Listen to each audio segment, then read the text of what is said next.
So let me start with a question for you, especially if you're a sales leader or an executive. Totally. What if a 3-month delay on just one key decision ended up costing your business 6, maybe even 9 months of revenue? It sounds like an exaggeration, doesn't it? Like something from an accounting horror story? It really does. But for so many sales leaders, this is the very real and sort of hidden compounding cost of delaying a critical sales hire. And that's exactly what we're diving into today. This is all rooted in a really sharp analysis from the sales experts. Right. The piece is called The True Cost of Delaying a Sales Hire Until Q2. And our mission here is to really unpack why pushing that hire from Q1 to Q2, it doesn't just lose you a bit of time, it actually hemorrhages your pipeline and your market momentum. Which is absolutely essential information if you're trying to secure predictable sales success for next year. It's the difference between hitting your target and, spending the last half of the year in just a frantic catch-up mode. Total scramble mode. Exactly. Okay, let's unpack this. Let's start with the first, and maybe the most severe cost. The loss of 90 days of pipeline creation. This is where the math really begins to hurt. And this is where the executive mindset often gets it wrong, isn't it? They see a 3-month delay and just calculate the salary savings. Right. They see it as a cash flow win. A simple win. We didn't spend X for 90 days. But that view completely misses all the foundational work that has to happen before you see a single dollar of revenue. Precisely. You're not losing 90 days of sales. You're losing 90 days of pipeline creation. The analysis from the sales experts really focuses on the, let's call it the physics of the sales process. The minute you hire someone, the clock starts on their ramp period. And that ramp period consumes time but produces 0 revenue. 0. So let's talk about that ramp. A lot of companies will say, oh, our ramp is 60 days, but they just mean the person knows the product. They're not actually productive yet. That's a great point. The analysis defines what it calls the effective ramp time. That's the time from hire date until they are predictably contributing to quota.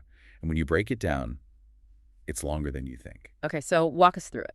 A new hire needs, what, a month?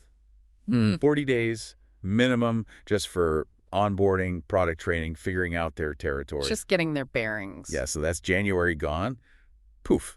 Then they spend February and March doing that initial outreach, the first calls, building the very top of the funnel. And those conversations, especially in enterprise, they take time to mature. No big deal closes in the same quarter, it's discovered. Exactly. So if that person started in January, their Q1 work starts to mature into real opportunities by late Q2. You see meaningful revenue in Q3. Yeah. Now, shift that whole timeline. Start them in April.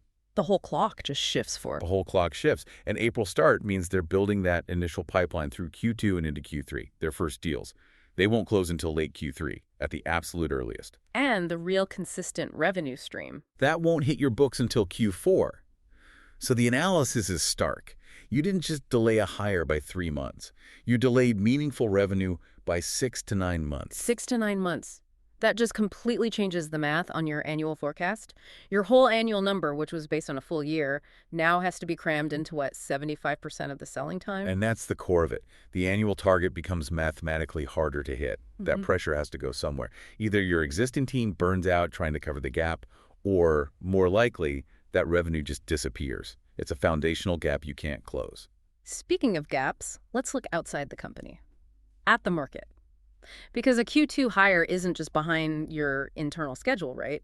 They're already losing to the competition. Oh, massively. Yeah. If we connect this to the bigger picture, Q1 is the most important hiring window because the market is resetting. Your competition is not waiting for your budget meeting in March. No way. They're hiring in January. They're hitting the ground running with fresh quota carriers, new outreach. They're building momentum while you're standing still. That's it. Early in the year is when prospects are setting their strategy, earmarking budgets. And if your team is understaffed, you are just silently giving away market share. Competitors are taking the meetings you should have booked. Prospects are forming relationships with someone else. Yes. Someone else is shaping the conversation, defining the problem. And when your new hire finally shows up in, say, May or June, they're not walking into a fresh opportunity. They're forced into chasing a deal that someone else already framed. They're playing catch-up from day one. That is such a subtle but deadly shift. You go from shaping deals to chasing them. You lose your pricing power. You end up having to discount just to get in the door. It costs you margin and market share. And that's just the external battle. Let's pivot to the internal damage. The hit to morale and the operational strain. It's not as obvious on a spreadsheet, but it can be just as destructive to long-term sales success. Absolutely true. When that Q2 hiring delay pushes all the revenue pressure into Q3 and Q4, it starts a really damaging chain reaction inside the whole organization. So paint that picture for us. Who feels the pain first, besides the VP of sales? Marketing. Marketing feels it intensely. They're generating good leads, but the lead to revenue numbers start to look terrible because there isn't enough sales capacity to follow up properly. So They do, but they hate it. Top performers thrive on predictability and a clear plan. When they're forced into scramble mode because management failed to hire on time, it signals poor planning. It tells them their success now depends on luck and brute force, not strategy. And that's when they start taking calls from recruiters. That is the #1 trigger. They look for stability elsewhere, which just makes your capacity crisis even worse. So hiring late doesn't just hurt this year's revenue, it increases your turnover for next year. Okay, let's get into the hidden financial costs. This is where the analysis from the sales experts gets really interesting. Paying more for the same person just because you waited. Yes, this is the part leaders almost never track. The salary baseline shifts as the year goes on, and it's all about supply and demand. So why is the talent market so different in Q1 versus Q2? It's the annual bonus cycle. Right. The best salespeople, the ones you really want, usually get their big annual bonus paid out in January or February. Okay, so once that check clears. They are financially free to start looking.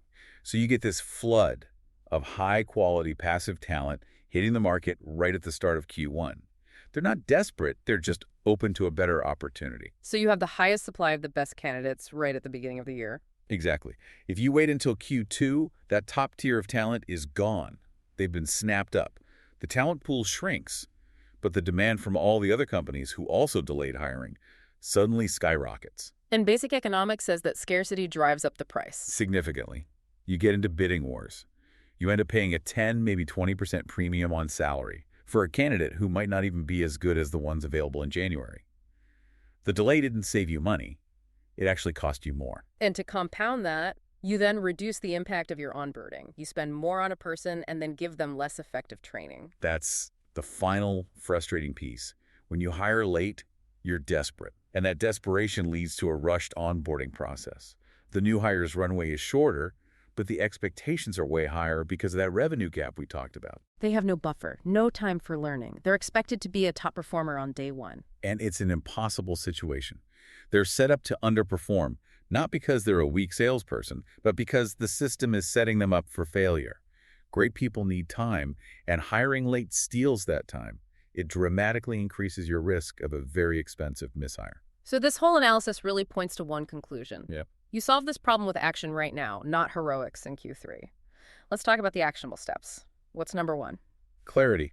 #1 is to lock the role, lock the budget, and lock in the detailed candidate profile now. Not in February, right now. Avoid those vague, maybe job descriptions. Be surgical about what success looks like in the first 90 days. Okay, second step, execution speed. Your own hiring process can be the bottleneck. Look at your data.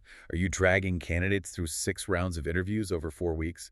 Because your competitor's doing it in 2. Top talent has options, and a slow process signals indecision. Velocity in hiring is incredibly attractive to A players. And finally, you can't just rely on inbound applications. No, especially not for that prime Q1 talent pool.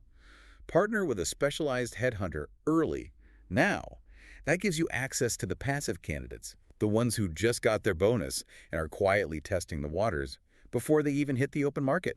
So what does this all mean for you, the listener, and your future sales success, if you boil it all down? It means early hiring is non-negotiable for a strong year. The best leaders understand the compounding effect of time. They know that to get predictable revenue and avoid that second-half pressure cooker, Q1 hiring has to be a Q4 priority. Your future revenue is built today, not in April. So think about that. As you're planning your budgets, how could delaying just one hiring decision undermine your entire year's sales success and push your whole team into that costly, chaotic scramble? And if you want to dive deeper into this analysis and get more strategies for high-performance recruiting, we really encourage you to visit thesalesexperts.com. Thank you so much for joining us for this deep dive. We'll catch you next time.